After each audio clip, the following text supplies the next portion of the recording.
सज्जन, मेरा ही घर पड़ता है कहाँ? तो निषद देश 14 कोष की राजपाट निषद देश के अंदर है। हमें ही लोग कुमार नल कह के बुलाया करता था, लेकिन जब श्री मित्र देश से सोमवार करके आया, उस दिन से हमें ही लोग राम आनंद कह के बुलाया करता है। यह राजाओं का धर्म है कि जब तक समान स्वर्ण दान न करे तब तक वो अंजल नहीं करता। साधु संत बैरागी कोई भी हमारे दरबार से भूखा नहीं जाता।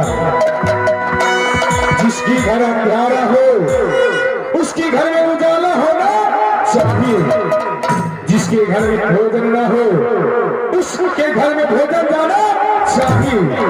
ये राजाओं का नियम है।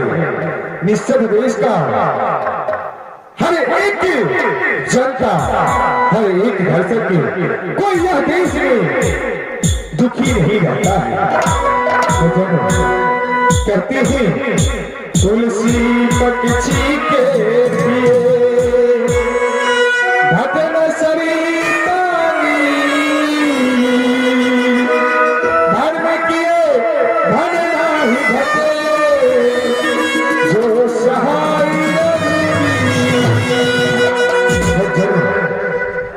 कहते हैं जितना धन करने धन किया जाए, दान किया जाए, उससे कभी धन कभी नहीं घटता है। किसी भी साधु संत बैरागी अगर दरबार से भूखा चले जाए तो उसमें क्या होगा? धर्म में दाग लगेगा। ऐसा होना नहीं चाहिए। सबसे पहले मैंने इस दरबार को दरबारी को बुला करके और पूरा निषद देश के समाचार पूछते हैं। यह निषद देश के कैसे समाचार है, कैसे राजपाट चल रहा है, पहले मैं बुलाता हूँ। आज जल्दी से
दरबारी ये बताओ कि निषद देश की क्या समाचार है?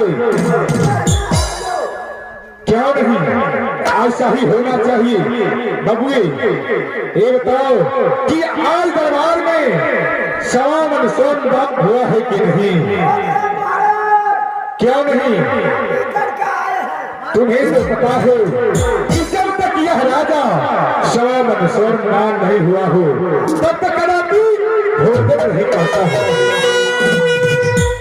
आज मेरे दरबार से कोई साधु संत बैरागी तो कदापि भूखा तो नहीं गया। क्यों नहीं बबुए? ऐसा ही होना चाहिए। तब तक तो अगर आज दान कर दिया है तो हम भी जाकर के स्नान कर लेते हैं और प्रभु की जल चढ़ा करके इसके बाद मैं भोजन कर लूंगा। तब तक कि तू खड़े थी जिस दरबार में करो, कोई साधु संत बैरागी मेरे दरबार से भूखा नहीं जाना चाहिए। हेरे कने यही अरजिया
कुछ नहीं